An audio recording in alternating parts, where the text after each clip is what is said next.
Programme के मुक़र्रिर खुसूसी हज़रत मौलाना अनवर दाऊदी साहब दामद बरकातुहुम से इस शेर के साथ दरख्वास्त करता हूँ कि ये किस ज़ुहरा जबी की अंजुमन में आमद आमद है, ये किस ज़ुहरा जबी की अंजुमन में आमद आमद है, बिछाया है कमर ने चांदनी का फ़र्श महफिल में। हज़रत वाला तशरीफ़ लाएँ और अपने मवाहिज़ हसना से महसूस फरमाएँ। आलिही व अस्हाबिही अजमईन, अम्मा बअद। अऊज़ु बिल्लाहि मिनश शैतानिर रजीम, बिस्मिल्लाहिर रहमानिर रहीम। या अय्युहल्लज़ीना आमनू क़ू अनफुसकुम व अहलीकुम नारा वक़ूदुहा अन्नासु वल हिजारा अलैहा मलाइकतुन गिलादुन शिदादुन ला यअसूनल्लाहा मा अमरहुम व यफ़अलून मा युअमरून। वक़ाल अन्नबिय्यु सल्लल्लाहु अलैहि वसल्लम इज़ा मातल इंसानु इनक़ता अन्हु अमलुहु इल्ला मिन सलासतिन, इल्ला मिन सदक़तिन जारियतिन औ इल्मिन युन्तफ़अु बिही औ वलदिन सालिहिन यदऊ लहु। सदक़ल्लाहुल अज़ीम व सदक़ रसूलुहुन नबिय्युल करीम।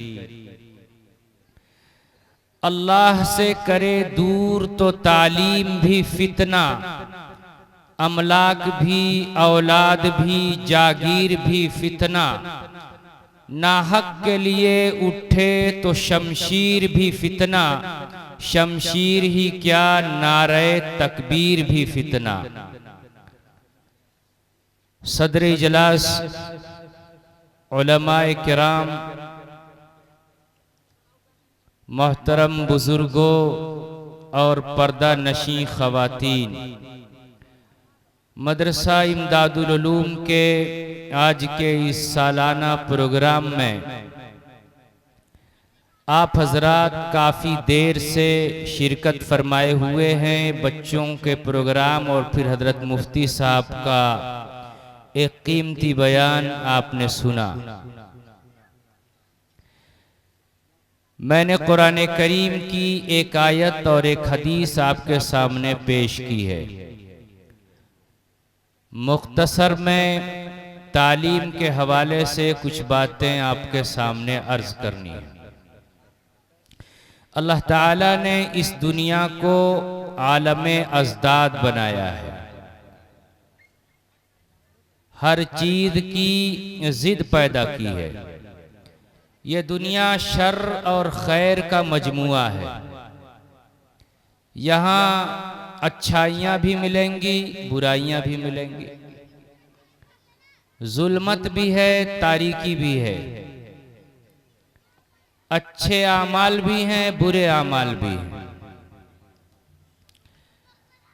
लेकिन बुराई, खराबी इस दुनिया की जात में शामिल है। अलबत्ता अच्छाई के लिए आपको मेहनत करनी पड़ेगी। आपने ये तो सुना है कि फुला जगह हाफिज बनाए जाते हैं, आलिम बनाए जाते हैं, डॉक्टर बनाए जाते हैं, इंजीनियर बनाए जाते हैं, लेकिन ये कभी नहीं सुना होगा कि एक यूनिवर्सिटी है जहां जाहिल बनाया जाता है, जहां अनपढ़ पैदा किए जाते हैं। अच्छी चीजों के लिए, अच्छे कामों के लिए मेहनत की जरूरत पड़ेगी। आप अपना घर छोड़ दें, अपने खेत को यूं ही छोड़ दें तो जाहिर सी बात है उसमें घास फूस आएगी, घर गंदा हो जाएगा। लेकिन सफाई के लिए आपको मेहनत की जरूरत पड़ेगी। इसी तरह कुरान ने एक जगह फरमाया, कुल हल यस्तविल लदीना यअलमून वल्लदीना ला यअलमून। पढ़े लिखे लोग, अनपढ़ लोग, ये दोनों बराबर नहीं हो सकते। इस्लाम में तालीम की बड़ी अहमियत है, इसका बड़ा मकाम है। पहली लड़ाई के बाद जो लोग कैदी बनाए गए थे, अल्लाह के नबी सल्लल्लाहु अलैहि वसल्लम ने ये शर्त लगा दी थी कि इतना इतना पैसा लाओ तो कैदियों को छोड़ दिया जाएगा। अगर आप ये शर्त कड़ी कर देते कि जितने लोग यहां गिरफ्तार हैं, अहले मक्का, सरदाराने मक्का, इन तमाम के पैसे का नज्म करें तो उन्हें छोड़ दिया जाएगा। लेकिन आपने क्या शर्त लगाई कि तुम लोग 10-10 मुसलमान बच्चों को लिखना पढ़ना सिखा दो तो तुम्हारी छुट्टी हो जाएगी। जबकि हालात इस तरह के थे कि पैसों की सख्त जरूरत थी, गुर्बत का माहौल था, लेकिन अल्लाह के नबी सल्लल्लाहु अलैहि वसल्लम ने तालीम को तरजीह दिया। और तालीम, ऐसी तालीम जिससे अल्लाह तक पहुंचना आसान हो, अपनी शरीयत की जानकारी हो, हलालो हराम में तमीज पैदा हो जाए, ऐसी तालीम, इब्तिदाई बातें मुसलमानों के लिए जानना फर्ज के दर्जे में है कि वो अपने खुदा को पहचान लें, अपनी शरीयत को जान लें। मेरे दोस्तों, मैं आपके सामने सिर्फ 3 बात अर्ज करता हूं। सारे लोगों की जो मेहनत है, मस्जिद में नमाज होती है, मकतब में तालीम होती है, आप सदका खैरात करते हैं, सामने रमजान का महीना है, रोजा रखा जाएगा, कुरान की तिलावत करते हैं, ये सब क्यों होता है? ताकि अल्लाह राजी हो जाए, अल्लाह के दरबार में जाएं तो हमारे अमाल नामे नेकियों से भरे हुए हों और हमें जन्नत में जगह मिले। अल्लाह के नबी सल्लल्लाहु अलैहि वसल्लम ने इरशाद फरमाया, रावी हजरत अबू हुरैरा रज़ियल्लाहु ताला अन्हु, कि अल्लाह के नबी सल्लल्लाहु अलैहि वसल्लम ने फरमाया कि लोगों 3 काम करो तो दुनिया से आंख बंद होने के बाद भी अल्लाह ताला आपके अमाल नामे में नेकियां डालता रहेगा, आपको इन कामों का सवाब मिलता रहेगा। वो 3 काम मैं आपको बताता हूं और अपनी बात को खत्म करता हूं। अल्लाह के नबी सल्लल्लाहु अलैहि वसल्लम ने फरमाया, इज़ा मातल इंसानु इनक़ता अन्हु अमलु, इंसान की आंख जब बंद हो जाती है, जब उसका इंतकाल हो जाता है, तो वो जिंदगी में जो काम करता था, नमाज पढ़ता था, कुरान पढ़ता था, सदका खैरात करता था, जितने वो काम करता था सब काम उसकी तरफ से क्लोज हो जाएगा। अब उसकी नेकियां बंद, अब उसका दफ्तर बंद। लेकिन हाँ, 3 काम उसके ऐसे जो उन्होंने अपनी जिंदगी में किया, इंतकाल हो गया, फिर भी उसके खाते में दर्ज होता रहेगा। उसमें से पहला काम सदक़े जारिया। सदक़े जारिया कहते हैं कोई ऐसा काम अपनी जिंदगी में कर गया कि उसके मरने के बाद लोग उससे फायदा उठा रहे हैं। अल्लाह ने पैसा दिया था, अल्लाह ने दिल का गनी बनाया था, उसने एक मस्जिद की बुनियाद रख दी, एक मस्जिद के लिए जमीन लिया, मस्जिद की तामीर में हिस्सा लिया, एक मकतब की तामीर में हिस्सा लिया, दरख्त लगा दिया और नियत कर लिया कि जितने मुसाफिर आएंगे सब इसका फल फ्री में खाएंगे। ये वक्फ हुआ। किसी गरीब बच्चे को किताब दे दिया, सैलाब लग रहा था और उसने 20 बोरी, 5 बोरी, 50 बोरी मकतब में अपने नाम से दे दिया कि ये मेरी तरफ से मदरसे में लगाइए। ट्यूबवेल नहीं था, पानी की टंकी लगवा दी। ये सब सदक़े जारिया है और उसने ये काम किया और उसका इंतकाल हो गया। जब तक उस मकतब में तालीम होगी, जब तक वहां बच्चे पढ़ेंगे, जब तक मस्जिद में नमाज अदा होगी, जब तक उस दरख्त से फल खाए जाएंगे, जब तक उस टंकी से पानी पिया जाता रहेगा, उसका सवाब उस मरने वाले के अमल नामे में अल्लाह पहुंचाता रहेगा। ये सदक़े जारिया है। अच्छा, ये भी शर्त नहीं है कि एक आदमी अकेले मकतब बनाए तब जाकर के ये सवाब मिलेगा। अल्लाह ने एक आदमी को 10 रुपए का मालिक बनाया था, एक आदमी को 10,000 की हैसियत दिया था। हर आदमी ने अपनी हैसियत के मुताबिक उसमें हिस्सा लिया। अल्लाह क्वांटिटी को नहीं देखता, अल्लाह क्वालिटी को देखता है। आपके देने में खुलूस कितना था, आपके देते वक्त नीयत कैसी थी, अल्लाह को राजी करना था, अल्लाह को खुश करना था, तो अल्लाह उस 10 रुपए में 10 लाख का वजन डालेगा। और अगर ये नीयत थी जाने कि सेठ साहब ने इतना पैसा दिया और मेरे नाम का कतबा लगाया जाए और नामो नमूद हो, तो अल्लाह उस 10 लाख को 10 रुपए की कौड़ी में भी नहीं अदा करता। अल्लाह के यहां इखलास, खुलूस है। खुलूस के साथ जो काम किया जाएगा अल्लाह उसमें बरकत अता फरमाएंगे। इसलिए अल्लाह के नबी ने फरमाया, खुलूस के साथ जिसने सदक़े जारिया किया। तनख्वाह घट रही थी, नाजिम साहब से मुलाकात किया, इमदादुल उलूम के मौलाना साहब के पास गया कि ये 5,000 मेरी तरफ से है, आप तनख्वाह को अदा करिए। और क्या जरूरत है आपके मकतब में, गर्मी आ रही है, बरामदे में पंखा नहीं है, मेरी तरफ से एक पंखा, मेरी तरफ से इन्वर्टर, मेरी तरफ से बैटरी, ये सब सदक़े जारिया हो गया। अल्लाह जब कयामत में भर भर के देंगे कि इसको 70 साल का सवाब दिया जाए, वो आदमी खड़ा होगा, अल्लाह ताला हम तो 40 साल में मर गए थे, 70 साल हम कहाँ जिंदा थे। अल्लाह कहेंगे तू 40 साल में मरा था, लेकिन तू ऐसा काम करके गया था कि वो 70 साल तक चलता रहा, इसलिए वो सवाब तेरे खाते में लिखा जाता रहा।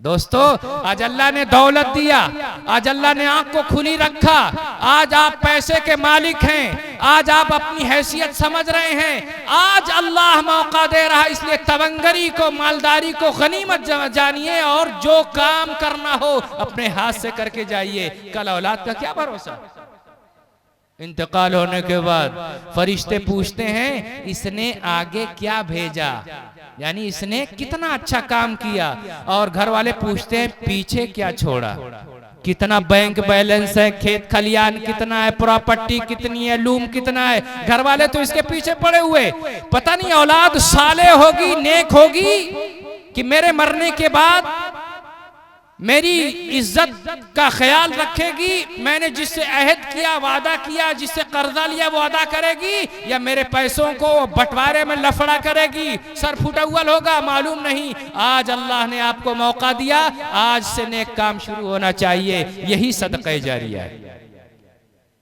दूसरा काम, नबी करीम सल्लल्लाहु अलैहि वसल्लम ने फरमाया, औ इल्मिन युंतफ़अ बिही, या ऐसा इल्म जिससे लोग फायदा उठा रहे हो।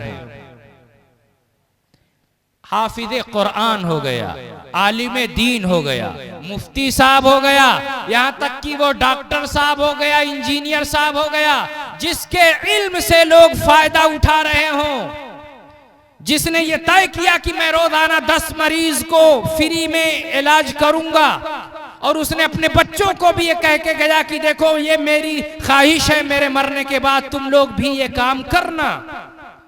या खुद नहीं पढ़ सका, अपने बच्चों को हाफिज और आलिम बना दिया, या बच्चों को नहीं कर सका मगर अपने बजट से, अपने फंड से 2-4 गरीब बच्चों की तालीम को पूरा करा दिया, 2-4 गरीब बच्चों की फीस सालाना अपने जिम्मे ले लिया, या कोई किताब लिखकर चला गया,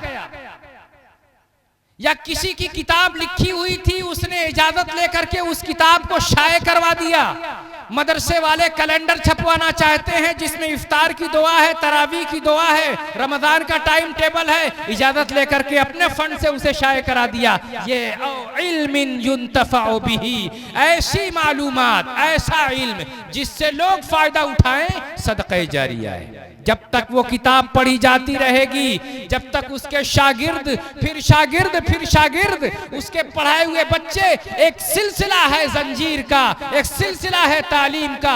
जब तक तालीम होती रहेगी, कुरान का वो नाजरा पढ़ाता रहेगा, हाफिज कुरान हुफ्फाज को तैयार करता रहेगा, आलिम दीन कुरान के मानी और मतालिब बताता रहेगा, तब तक के उसका सवाब उस बंदे के खाते में जाएगा जिसने इस अच्छे काम की शुरुआत किया है।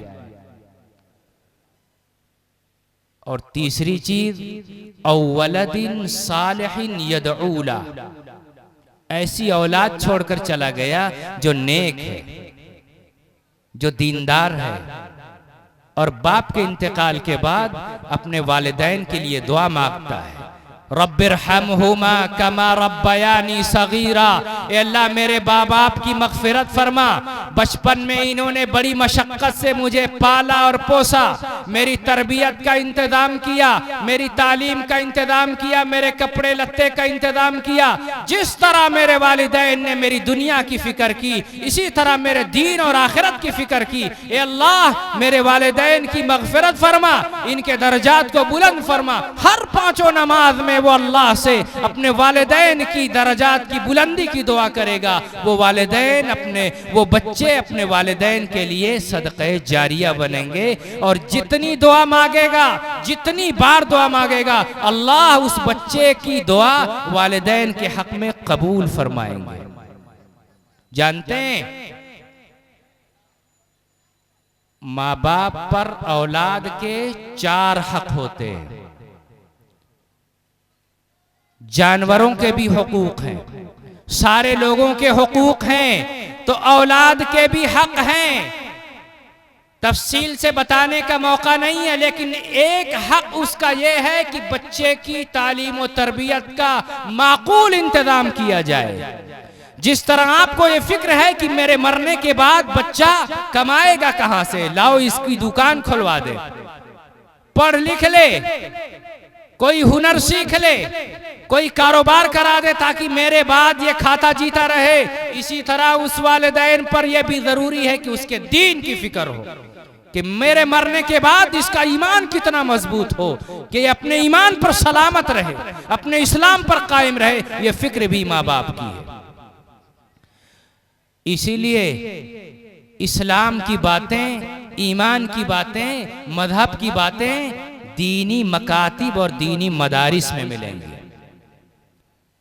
जिस ज़ौक़ और शौक़ के साथ मस्जिद की तामीर करते हैं, और अल्लाह ने कहा मन बना लिल्लाहि मस्जिदन बनल्लाहु लहू बैतन फिल जन्ना, जिसने अल्लाह के ज़मीन पर अल्लाह का घर मस्जिद की तामीर किया, अल्लाह अपनी शान के मुताबिक जन्नत में उसके लिए एक महल तामीर करेगा।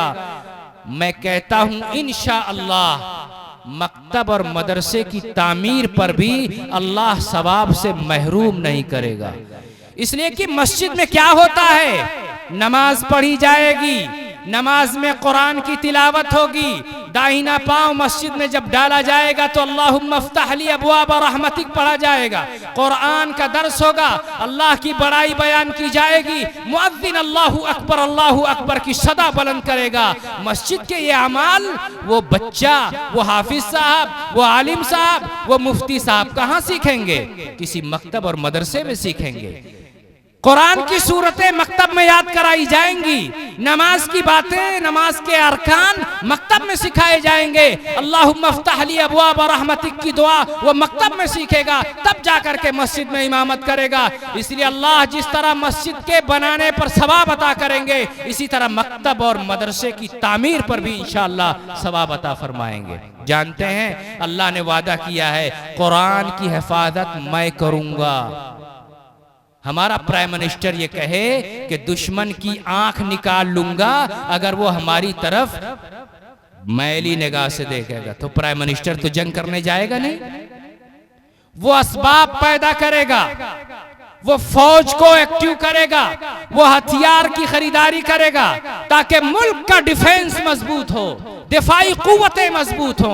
अल्लाह ने कहा कुरान मैंने नाजिल किया तो इसकी हिफाजत मैं करूंगा, तो अल्लाह दुनिया में असबाब मुहैया करेगा। हाफिज को और आलिम को अल्लाह पहले महफूज करेगा, इसलिए कि मैं आपको अतर की शीशी दूं और कहूं इस खुशबू की हिफाजत करना, तो आप उस खुशबू से ज्यादा अतर की शीशी की हिफाजत करेंगे, तब खुशबू महफूज होगा। अल्लाह ने कहा कुरान मैं की हिफाजत करूंगा, तो अल्लाह पहले हाफिज कुरान की हिफाजत करेगा, आलिम कुरान की हिफाजत करेगा। जहां कुरान पढ़ा जाएगा उस जगह की हिफाजत करेगा, जो पढ़ाएगा उस जगह की हिफाजत करेगा, उस मुअल्लिम की, मुबल्लिग की, मुफस्सिर की, मुदर्रिस की हिफाजत करेगा, वो मुहतमिम की, वो नादिम की, मुंतदिम की हिफाजत करेगा, उस शूरा की हिफाजत करेगा, उन लोगों की हिफाजत करेगा जो लोग उस मकतब और मदरसे को चलाने में जो बॉडी बनाए हैं, जो मैनेजमेंट है, इन सब को अल्लाह हिफाजत करेगा। इसलिए कि कुरान की हिफाजत में ये सारे लोग इन्वॉल्व हैं। तो आप क्या समझते हैं, मकतब को मकतब की तरह मत लीजिए, ये बच्चों के ईमान की दुरुस्तगी की पहली सीढ़ी है। और यहाँ औरतें भी सुन रही हैं, मैं ये कहता हूं सबसे पहला मदरसा बच्चे का माँ की गोद होता है, कोई दारुल उलूम नहीं, कोई अजहर यूनिवर्सिटी नहीं, सबसे पहला गोद बच्चे का माँ की गोद होती है। इसलिए माँ की जिम्मेदारी बाप से भी ज्यादा होती है कि वो इस गहवारे में अपने बच्चे की तालीम और तरबियत दीनी रहनुमाई में करे, तो इंशाअल्लाह ये बच्चा उसके लिए वलदे साले बनेगा। जितने लोग यहाँ बैठे हैं मकतब के पढ़े हुए होंगे, आप नमाज में सूरह फातिहा, कुल औज़ु बिरब्बिल फलक पढ़ते हैं, ये मकतब की याद की हुई सूरतें हैं जो आज तक आपके जहनों में महफूज हैं। हम लोग बचपन में अम्मा पारा कहाँ पढ़े, चूल के पास में अम्मी रोटी बेलती थी और अम्मा पारा का सबक भी याद करा देती थी, और जहां आए बाएं किए खटाक से एक बेलना पड़ता था। आज माँ बच्चे को दूध पिलाती है मोबाइल में सीरियल देखते हुए, दूध की धार बच्चे के पेट में जाती है तो उसका किरदार, उसका कैरेक्टर, उसकी सालेहियत, उसकी पाकीज़गी बच्चे में मुंतकिल होती है। पहले की माएं वुजू बनाती थी तब बच्चों को दूध पिलाती थी, सूरह यासीन की तिलावत करती थी और बच्चों को दूध पिलाती थी। आज उल्टा हो गया, इसलिए जरूरत है कि हम ऐसे मकातिब व मदारिस का इंतखाब करें जहां सब कुछ पढ़ाया जाता हो, हिंदी भी, इंग्लिश भी, रियाजी भी, सारे सब्जेक्ट पढ़ाए जाते हों। मजबूत सिलेबस रखना चाहिए ताकि मकतब 5 पढ़ने के बाद बच्चा अगर 6 में दाखिला लेना चाहे तो आसानी से उसका दाखिला हो, गार्जियन को यह कहने का मौका ना मिले कि हमने 5 साल मकतब में चौपट कर दिया। लेकिन इस्लामियात सबसे ऊपर हो, दीनियात सबसे ऊपर हो, कुरान सबसे ऊपर हो। इंशाअल्लाह इस्लामियात और कुरान की बरकत से बच्चा बाकी सारे सब्जेक्ट में तेज होगा और मजबूत भी होगा। आज शाहीन ग्रुप और दूसरे ग्रुप कहते हैं हम डॉक्टर बनाएंगे, हम IAS बनाएंगे, हम बड़े ऑफिसर पैदा करेंगे, लेकिन हमें हाफिज दो, हाफिज का डिस्काउंट होगा। दूसरे लोगों को 3 लाख में पढ़ाएंगे, हाफिज कुरान को 35,000 में पढ़ाएंगे। क्यों? उन्हें मालूम है हाफिज कुरान का दिमाग कुरान की बरकत से बड़ा आला और मयारी हो गया। आप एक घर का नक्शा बनाते हैं तो इंजीनियर को बुलाते हैं, कमरा कहाँ से निकलेगा, बैतुल खला कहाँ रहेगा, इंट्री गेट किधर से रहेगा, दालान किधर से बनेगी। एक दुकान खोलते हैं तो 50 आदमी से मशवरा करते हैं कौन चीज की दुकान चली, टाड़ किधर से बनाएं, अलमारी किधर से रखें, खूब प्लानिंग करते हैं। अबे ऐसे नहीं, ऐसे कर देंगे। एक दुकान खोलने के लिए, एक मकान बनाने के लिए आप कितना पैसा खर्च करते हैं, नक्शा पास कराते हैं आप, और सैकड़ों लोगों से मशवरा करते हैं। और एक बच्चे को जब पहली बार आप किसी मदरसे में दाखिल करने के लिए जाते हैं तो कभी प्लानिंग किए हैं, कहाँ डालें, इसका ईमान कहाँ महफूज होगा, इसको बेहतर तालीम कहाँ मिलेगी। ये माँ बाप की कद्र कहाँ से पहचानेगा, बड़ों के आदाब और तरीके कहाँ मिलेंगे, दुआएं कहाँ याद कराई जाएंगी। कभी हमने किसी से मशवरा नहीं किया। हमारे शेड्यूल में, हमारे तरतीब में बच्चों की तालीमी प्लानिंग का कोई हिस्सा नहीं है। पंजुम पास के बाद भी आप प्लानिंग नहीं कर पाते। पूछते अच्छा आप कहाँ नाम लिखाएंगे, तो क्या कहते हैं, अब बहन तो कोनो मशवरा ना भवा है, देखा जाता कब मशवरा होगा। अरे वो 4 में था या 3 में था, या जब फर्स्ट टाइम आप एडमिशन के लिए गए थे तभी से आपकी प्लानिंग होनी चाहिए कि गांव के मकतब से 5 पढ़ाने के बाद मेरा बच्चा इस स्कूल में जाएगा, आलिम बनेगा या हाफिज बनेगा। आलिम बनना, हाफिज बनना, मुफ्ती बनना बड़े सादत की बात है, बड़ी खुशनसीबी की बात है। अल्लाह सबको बनाए, लेकिन सबका बनना वाजिब और फर्ज नहीं है। लेकिन हर मुसलमान का दीनदार बनना फर्ज है, साले और नेक बनना फर्ज है। और ये दीनदारी और ये सलाहियत, ये तकवा और परहेजगारी आपको मकतब के मदरसे से मिलेगी। इसलिए कि असातिज़ा ईमान और इस्लामियात इतना पिला देते हैं कि वो बच्चा ऑक्सफोर्ड यूनिवर्सिटी से पढ़ करके आएगा, उसकी शक्ल तो बदल सकती है, खुदा की कसम उसका ईमान नहीं बदल सकता, इसलिए कि उसने पढ़ा है। बच्चा सऊदी अरब से आया है और कहा अब्बू का इंतकाल हुआ, मिट्टी को रोका जाए, मैं जनाजे में शरीक हो रहा हूं, लेकिन उसे जनाजे की दुआ याद नहीं है। इसलिए मेरे भाइयों, बेशक बच्चों को आला तालीम दिलवाई जाए। हम कॉन्वेंट स्कूलों के मुखालिफ नहीं, ना इंग्लिश मीडियम के मुखालिफ। आज की जरूरत है, जिस तरह हाफिजो, आलिम और मुफ्ती और कारी, कादी की जरूरत है, इसी तरह समाज और मुआशरे को डॉक्टर, मास्टर, लॉयर, पायलट की भी जरूरत है, इंजीनियर की भी जरूरत है। कुंतुम खैरा उम्मतिन उखरिजत लिन्नास तअमुरूना बिल मारूफ व तनहौना अनिल मुनकर। तुम समाज के लिए नाफे बनो। अल्लाह ने तुम्हें पैदा किया समाज की भलाई के लिए, कौम की भलाई के लिए सूदमंद बनो। हर मैदान में हम कौम की रहनुमाई करेंगे, तब जाकर के हम नाफे बनेंगे। लेकिन जब डॉक्टर मुसलमान डॉक्टर होगा, जब पायलट मुसलमान पायलट होगा, जब इंजीनियर मुसलमान इंजीनियर होगा, तो उसके दिल में अल्लाह का डर पैदा होगा, उसके दिल में अल्लाह का खौफ पैदा होगा कि मेरे असातिज़ा ने मना किया है, झूठ नाजायज है, रिश्वत हराम है। उसने मकतब में सीखा, असातिज़ा ने उसे बताया, इसलिए जब उसे रोड का ठेका मिलेगा तो वो मटेरियल में कमी नहीं करेगा, वो मटेरियल में घास भूसा नहीं डालेगा, और सड़क 2 साल में टूटेगी नहीं, इसलिए कि उसने पढ़ा था कि धोखा देना गलत है, इस्लाम ने इसको पसंद नहीं किया। उसने पढ़ा था रिश्वत लेना नाजायज और हराम है, इसलिए वो रिश्वत लेकर के काम नहीं करेगा।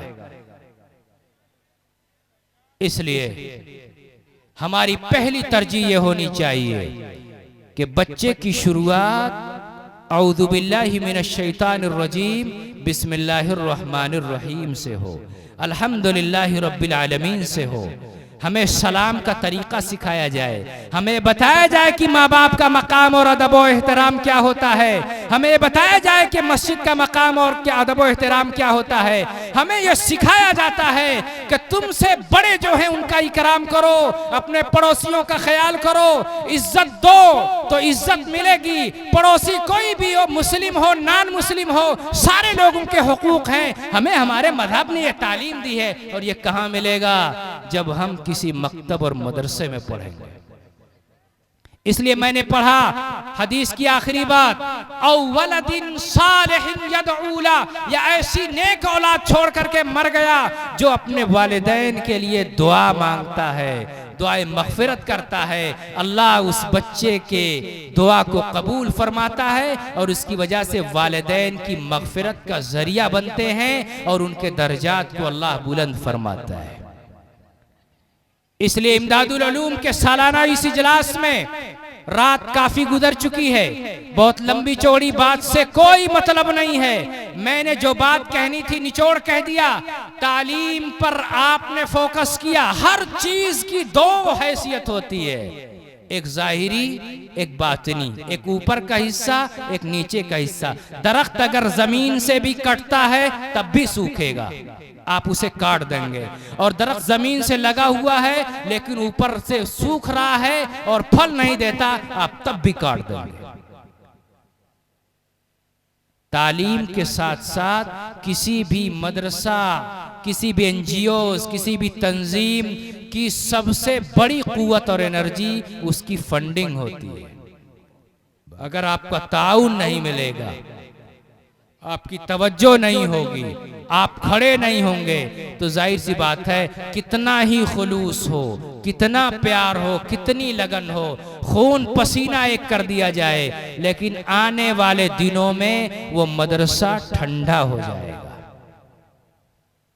तालीम सुस्त हो जाएगी। इसलिए अगर आपने, मुझे बताया गया 1.5 साल पहले शायद 30 या 35 बच्चे थे और आज यहाँ हाल ये है 8 असातिज़ा 250 बच्चों को आपके बच्चों की तालीम और तरबियत में लगे हुए हैं। ये कमाल है और एक करामत है, समझ लीजिए कि इतनी मुख्तसर मुद्दत में इतना बेहतरीन रिजल्ट कम लोगों को मिलता है। इसलिए गांव के मकतब को अपने गांव की रीढ़ की हड्डी समझिए, टूटने ना पाए, झुकने ना पाए, कमजोर न होने पाए, न रोग लगे, न इख्तिलाफ हो, न आपस में फूट हो, न सर फुटअव्वल हो। जहां मकतब की बात होगी, जहां तालीम की बात होगी, हम हाथ खड़ा करेंगे और कहेंगे भाई साहब आप आगे आइए, आप जिस तरह चला रहे हैं मकतब चलना चाहिए, तालीम में यारी होनी चाहिए, हमारा इख्तिलाफ आपसे कुछ नहीं है।